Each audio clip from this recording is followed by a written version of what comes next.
Petite séance de pause dans l'un des lieux les plus mythiques de la Chine. Madame Zhang passe ses vacances en famille à Pékin. Clou de sa visite, le nid d'oiseau, le stade des JO. Un émerveillement pour ces habitantes de la province de Hubei qui n'ont pas hésité à payer chacune 6,50 € pour entrer dans le Saint des Saints. C'est la première fois que je visite le stade.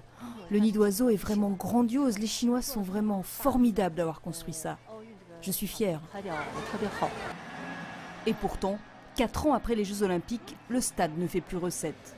En 2011, les sommes engrangées grâce aux billets d'entrée ont été quasiment divisées par 2 et n'ont permis de couvrir que 42% des coûts annuels d'entretien de l'édifice, s'élevant à 13 millions d'euros.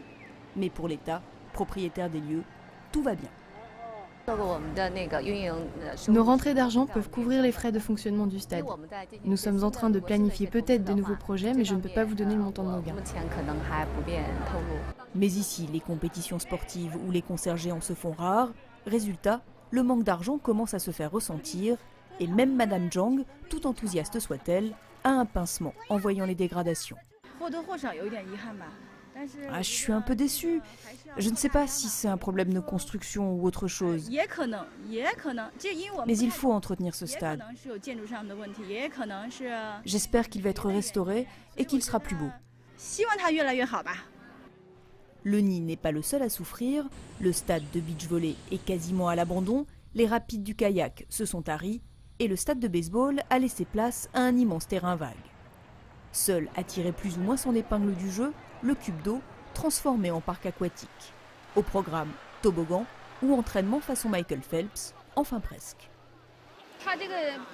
Le gouvernement a beaucoup dépensé pour construire ces installations, avec de l'argent qui venait en partie de nos impôts. Maintenant, les bâtiments olympiques servent au peuple, nous pouvons les utiliser. C'est très bien. Pourtant, même le cube d'eau a du mal à boucler son budget, révélant un peu plus le manque de vision à long terme des JO de Pékin. Pour des questions de fierté nationale, le gouvernement a dépensé des sommes énormes. Et il est même allé au-delà des normes exigées par le CIO. Nous avons construit des symboles pour ces Jeux. Mais les autorités n'ont pas pensé à ce qu'on pourrait en faire dans 10 ou dans 20 ans. Les JO de Pékin restent les plus chers de l'histoire. Et la capitale chinoise pourrait également inscrire son nom au palmarès des villes qui continuent de payer pour leurs Jeux des décennies après la cérémonie de clôture.